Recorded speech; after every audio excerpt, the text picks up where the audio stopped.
An Iranian ballistic missile carrying a 100-kilogram warhead slammed into a hotel in Herzliya on March 27th, with no interception, no warning siren that arrived in time, and no explanation from Israel's military about why its defense systems failed to stop a missile type they had successfully intercepted before.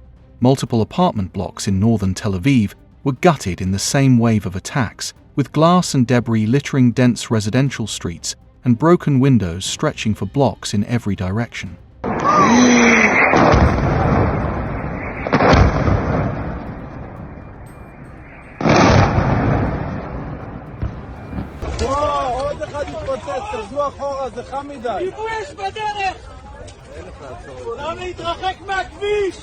Iran has now fired 6 separate missile salvos at Israel in a single day. And what the Israeli government is very carefully not saying publicly is the part that should concern everyone watching this war. As Operation Epic Fury continues to escalate, something has shifted in how Iran is fighting, and the evidence of it is written across the streets of Tel Aviv and Herzliya and Bnei Brak and Dimona and every other Israeli city, where missiles have been landing with increasing regularity despite one of the most sophisticated air defense networks ever built. The official line from the IDF is that it is prepared and ready to handle any scenario. What the evidence on the ground suggests is more complicated than that. Iran's initial barrages were enormous, with 480 ballistic missiles fired on February 28th alone alongside nearly 700 drones, and Israel burned through Arrow interceptors at a rate that multiple senior US officials privately confirmed was unsustainable.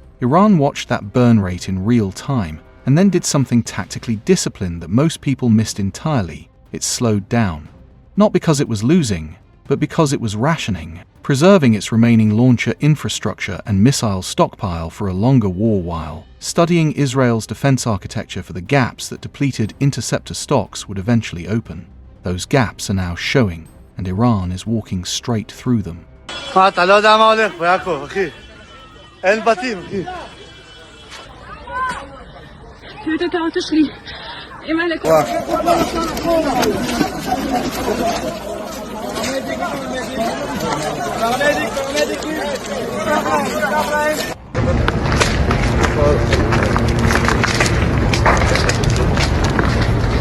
The missile that hit the Herzliya hotel was not intercepted. The missiles that hit Dimona and Arad and injured more than 175 people were not intercepted.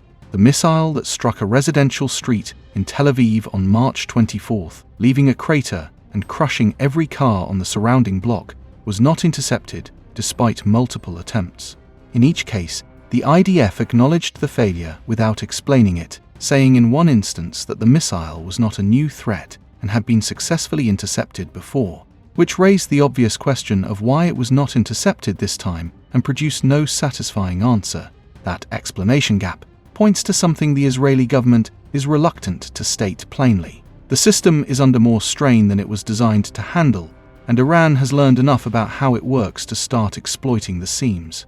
Part of what Iran is exploiting is a fundamental geometry problem built into Israel's layered defense architecture.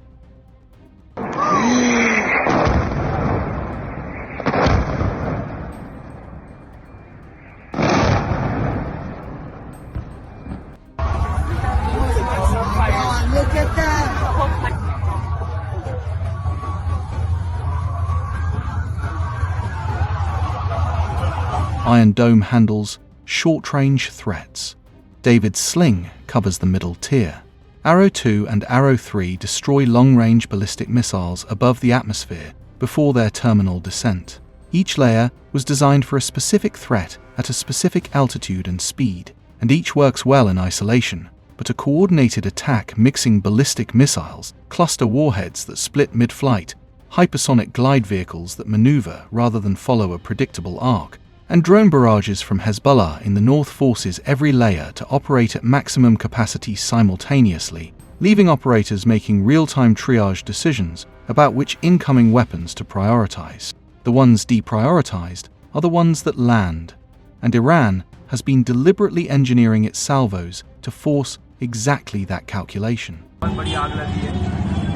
Lighting वगैरह बहुत ज़्यादा।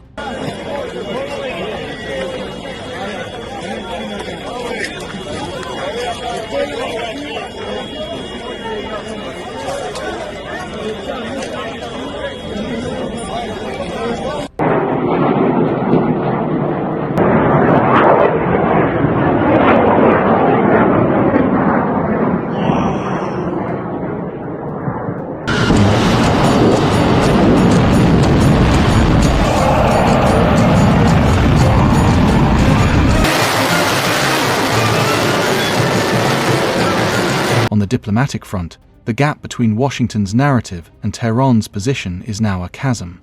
Trump said talks were going very well, but Iran rejected the US 15-point ceasefire proposal and issued its own 5-point counterproposal that includes war reparations and recognition of Iranian sovereignty over the Strait of Hormuz, which is the one condition Washington will never accept, and Tehran knows it. Iran's parliament is also drafting legislation to formalize tolls on ships passing through the strait, an act of administrative permanence that is the opposite of the behavior of a government preparing to negotiate away control of the waterway. Secretary of State Marco Rubio, meeting with G7 foreign ministers as the war approached its 4-week mark, told them 2 to 4 more additional weeks of US operations would be needed, quietly acknowledging that the original 45-week timeline Trump promised the American public was already broken. Defense Minister Katz warned that Israeli strikes on Iran would escalate and expand to additional targets, and the IDF said it still has thousands of targets remaining in Iran, with new ones being identified every day, which after 28 days of the most intensive air campaign since the Second World War reads less like a statement of strength and more like an admission that the original target list was far too optimistic about how quickly this war could be finished. 2 to 4 more weeks. 6 missile salvos in a single day. A hotel in Herzliya with an Iranian warhead crater in its lobby. Apartment blocks in northern Tel Aviv with their facades torn off. A defense system that is working but showing cracks it was never supposed to show in public. And a ceasefire proposal from Washington that Iran has rejected while simultaneously drafting laws to permanently tax the strait it was supposed to reopen. Trump's deadline for Iran to open the Strait of Hormuz expires on April 6th, which is 10 days away. Iran shows no intention of complying, the missiles are still coming, and somewhere in the rubble of that Herzliya hotel is the clearest possible evidence that 4 weeks into a war that was supposed to be over by now, the most expensive air defense system in the Middle East has limits, and Iran has spent every one of those 28 days learning exactly where they are.